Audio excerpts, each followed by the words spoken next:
headlines of this hour on VTV News. Prime Minister urges reducing unnecessary administrative procedures. And payment method remains bottleneck to upgrade Vietnam's stock market. In our world news, US and Indonesia upgrade ties to comprehensive strategic partnership.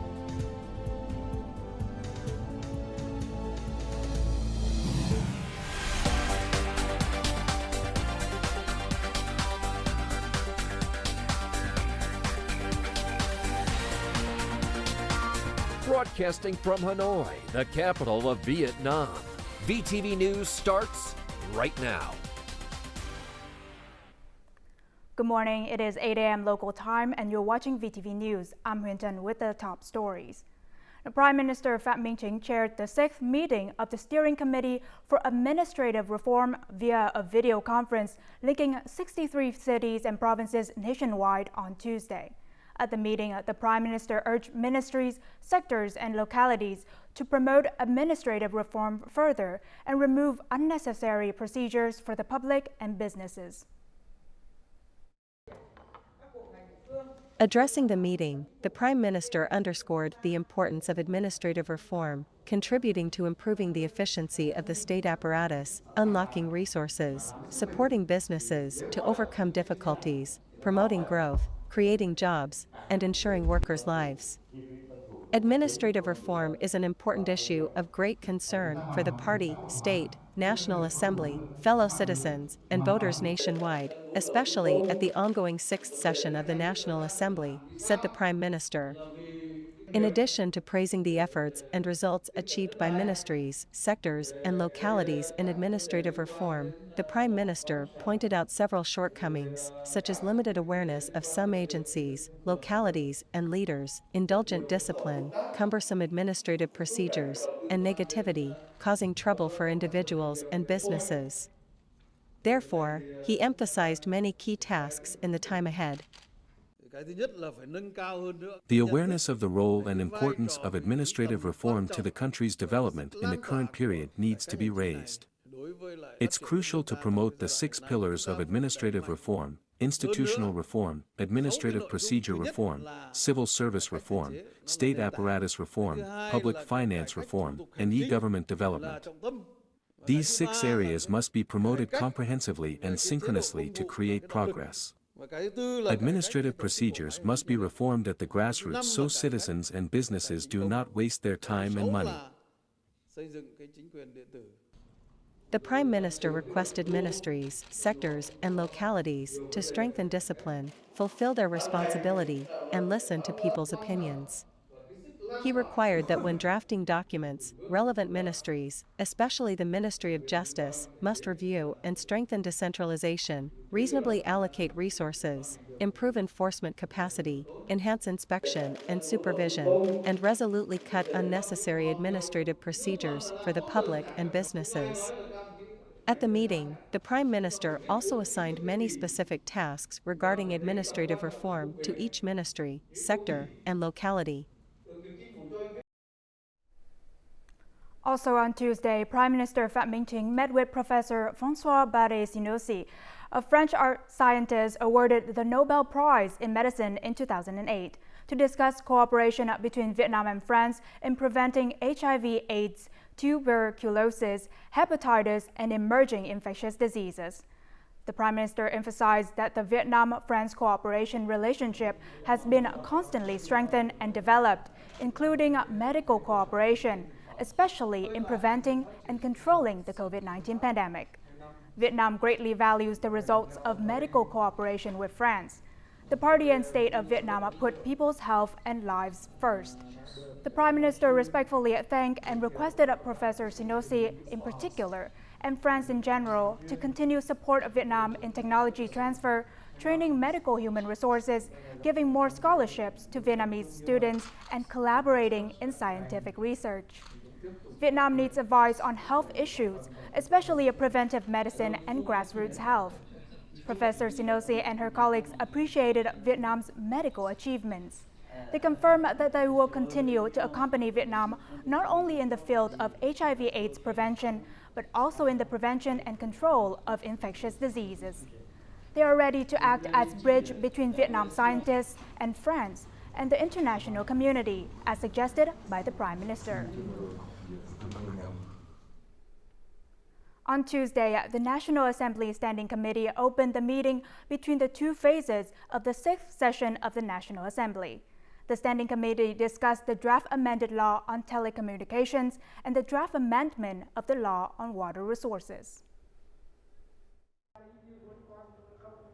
Regarding the draft amended law on telecommunications, the National Assembly Chair asked the National Assembly's Committee for Science, Technology and Environment to coordinate with agencies and organizations to review regulations on auctioning the right to use telecommunications data centers and country domain names.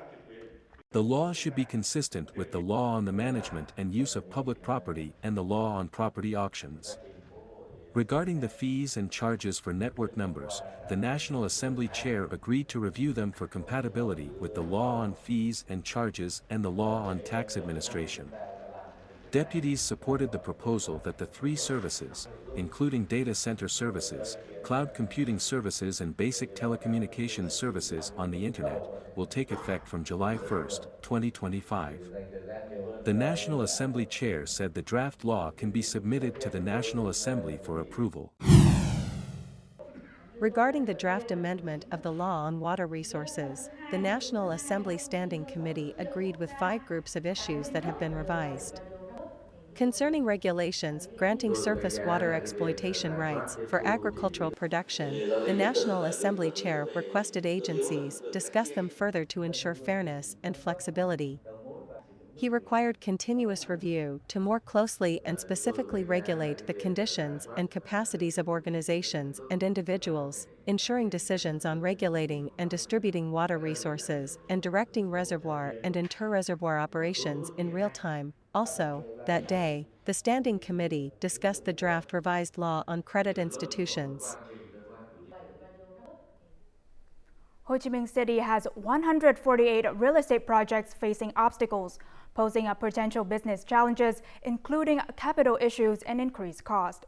However, the city has reviewed and resolved legal problems for nearly 30% of these projects to ease the situation. This housing project has been on hold for over 4 years. Recently, its social housing component has undergone planning revisions. We have just received a local planning adjustment from the city's People's Committee. We will align all our data to proceed to the next steps in the legal procedures required for this project. The Ho Chi Minh City Real Estate Association reported that addressing legal challenges has boosted the real estate market, turning a negative 16% to a negative 8% growth. This movement has enabled businesses to mobilize customer funds, helping them overcome approval hurdles for investment proposals and proceed to the next stage. Additionally, it has assisted businesses in land valuation for usage fees and fulfilled financial obligations with the government for issuing house ownership certificates to customers.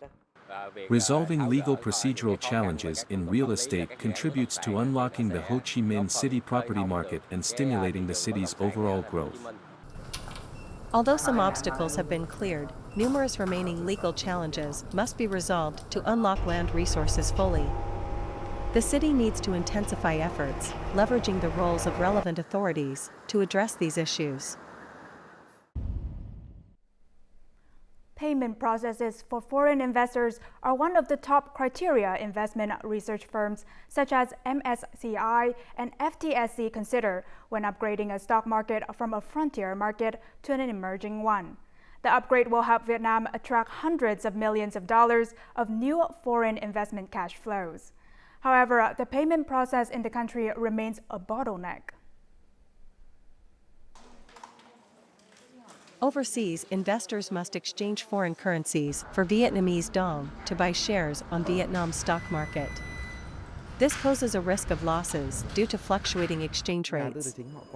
The average daily trading value of this group was about $123 million.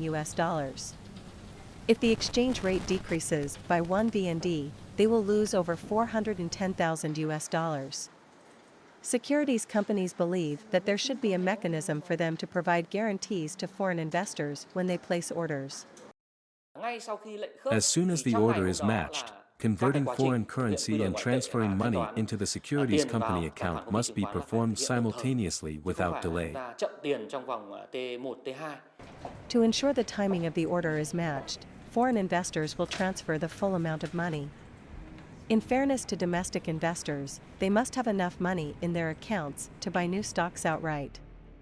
Market insiders suggest the State Securities Commission regulates the maximum deposit level.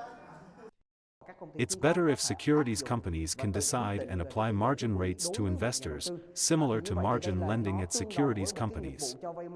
In addition, they should be allowed to assess risks based on customers' collateral assets and personal credit. However, securities companies need to have reserve funds in place to prevent risks. If deposits can be removed and there are risk prevention measures, it'll be easier for Vietnam's stock market to be upgraded. According to current international practices, there must be a roadmap to move towards T+0 or T+1 transactions. The KRX system is expected to go into operation this year. Thus, it's not difficult for the Vietnamese stock market to meet the technological and technical criteria. Meanwhile, to be upgraded soon, the country must meet global standards. Coming up next on VTV News. Consecutive landslides occur in central provinces due to heavy rain. And endangered spoonbills arrive in Xuân Thủy National Park.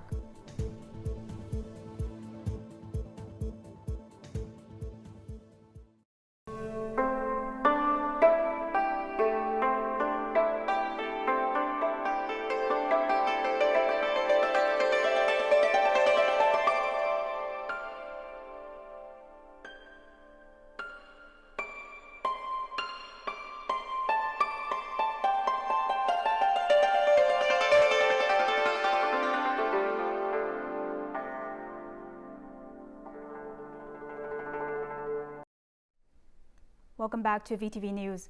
Member of the Politburo and Minister of Public Security General To Lâm attended the Great National Solidarity Festival in Đông Dương Village, Xuân Hòa Commune, Xuân Trường District, Nam Định Province on Tuesday. He hoped that party committees, authorities at all levels, and the Vietnam Fatherland Front would arouse the strength of the great national unity, unite people, and further promote the All People Protect National Security campaign. He asked the Bishop of Bùi Chu Diocese to call on Catholics to continue contributing to the country's development.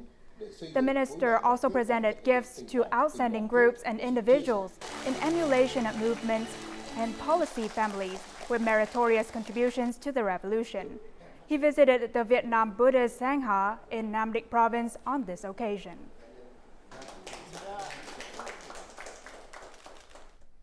Heavy rain in the central region has caused landslides in many localities, especially in mountainous areas.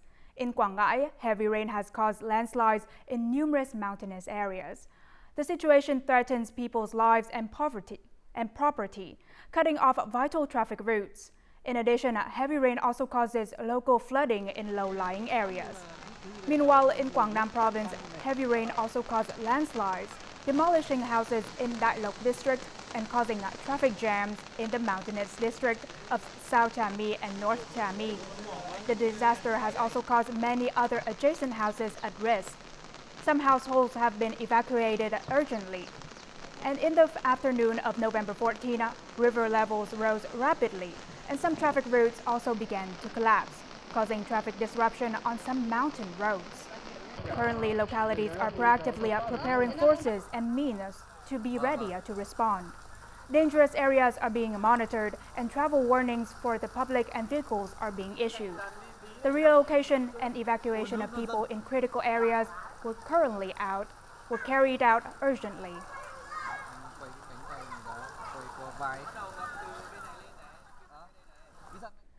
The Ministry of Transport is currently consulting with relevant ministries and branches and localities to finalize the draft on adjusting the planning of Vietnam's seaport system for the period 2021 to 2030 with a vision towards 2050.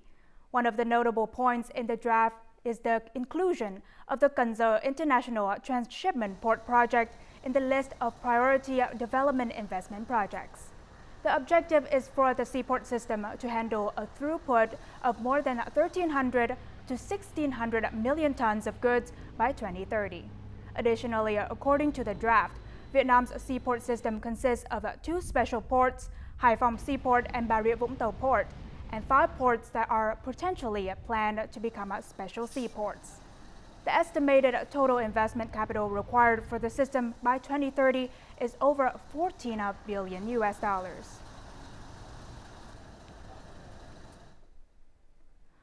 Sustainability criteria are set to become mandatory in seaport planning, construction, and commercialization after 2030.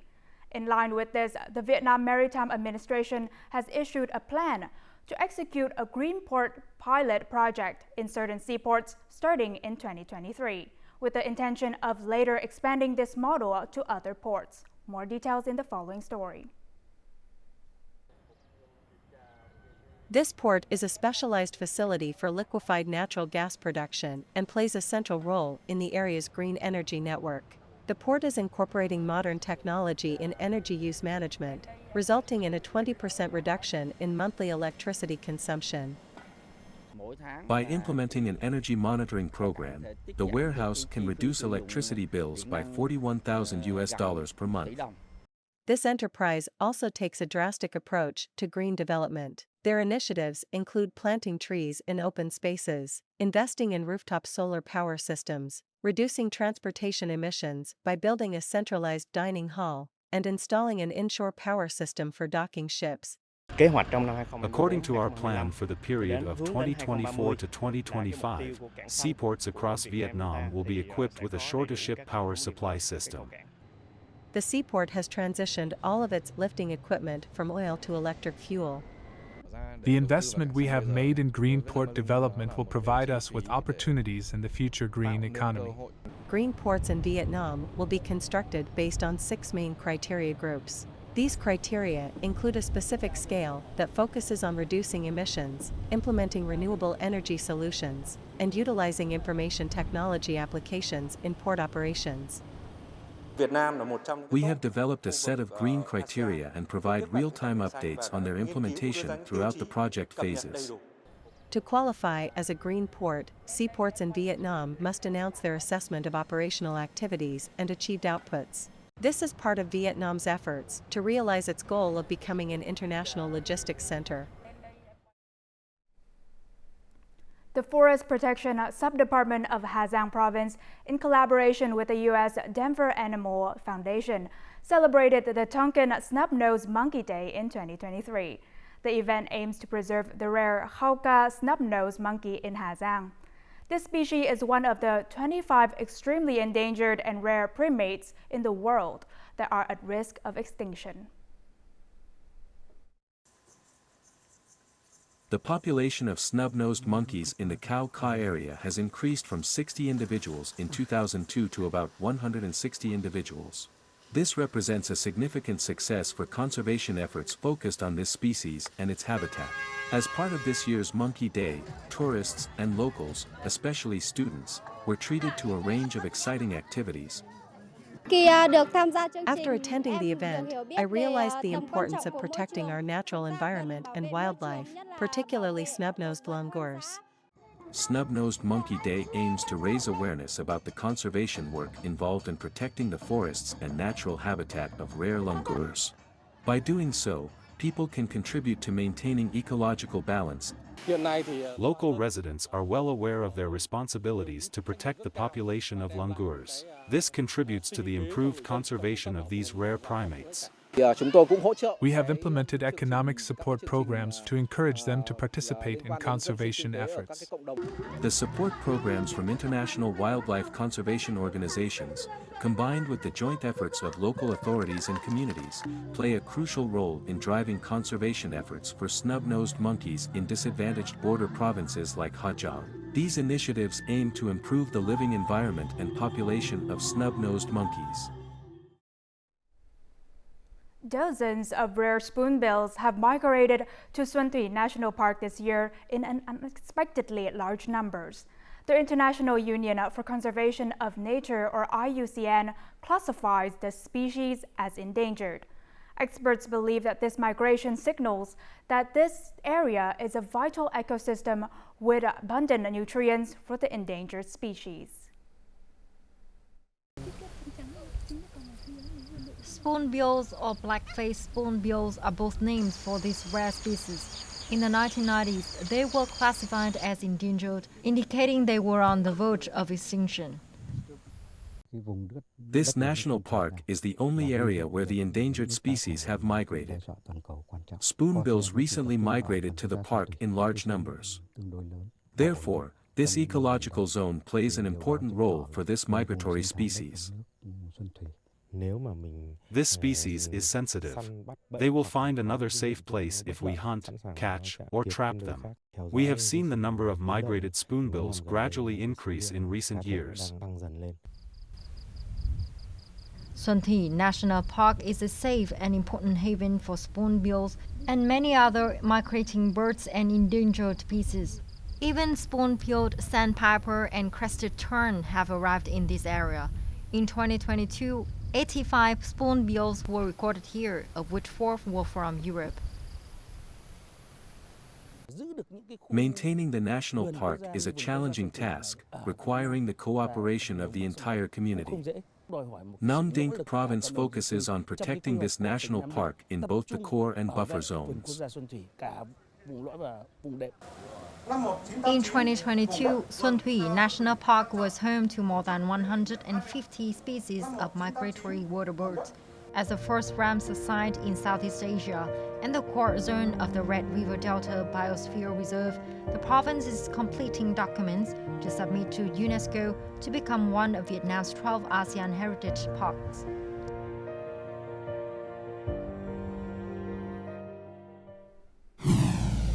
Coming up next in our world news.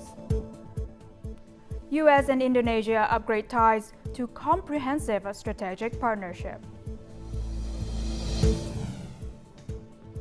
And OPEC raises oil demand forecast.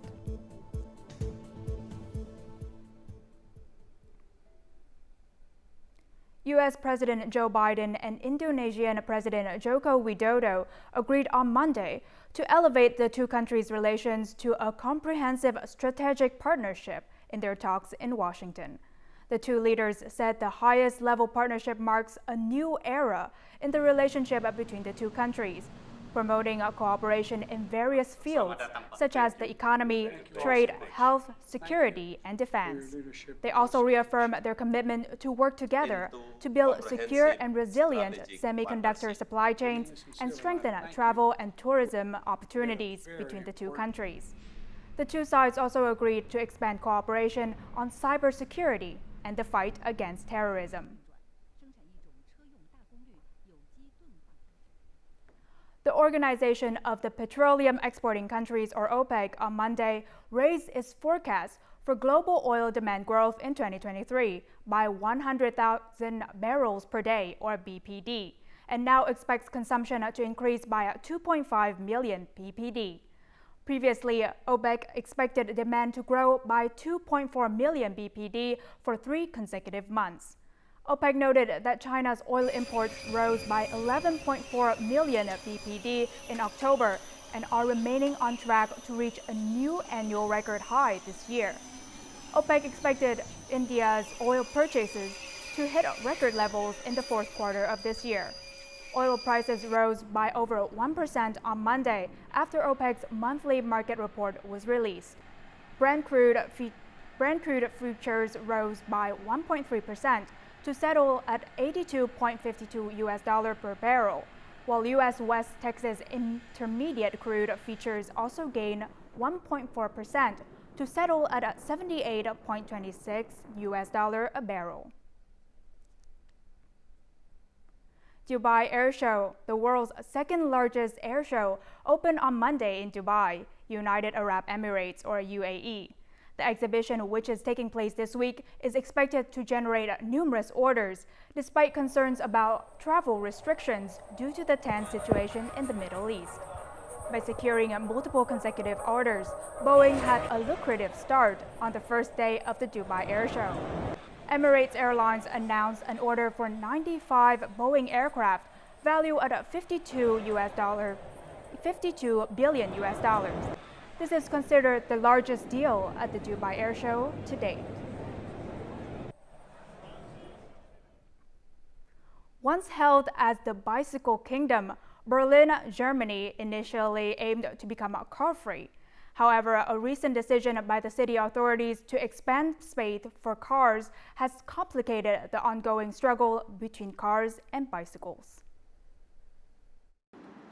Early morning in Berlin, the German capital is buzzing with the sound of cyclists heading to work, while many European cities are drastically reducing car traffic in their city centers in favor of cycle paths. Berlin is lagging behind, according to many critics. Motorists often criticize cycling infrastructure for eating up the space for cars.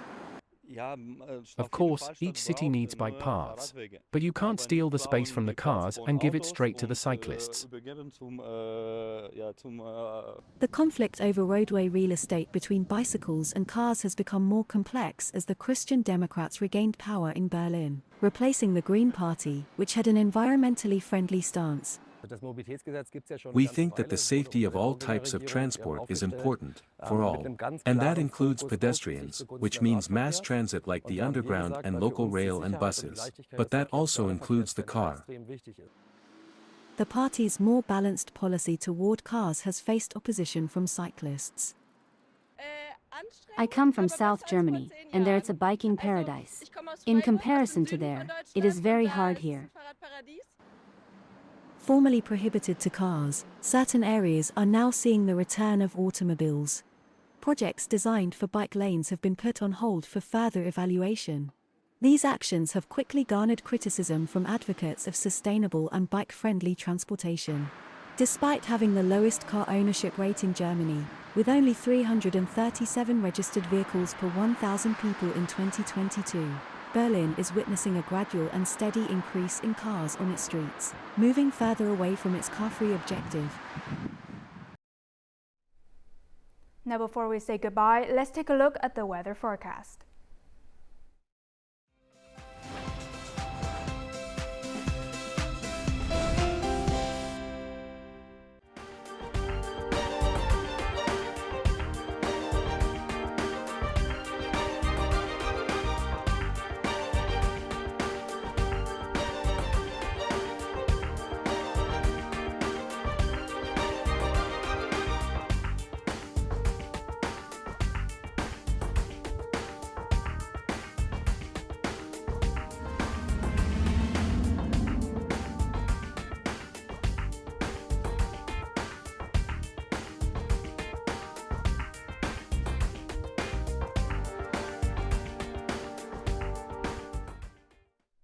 That is it for this morning news bulletin.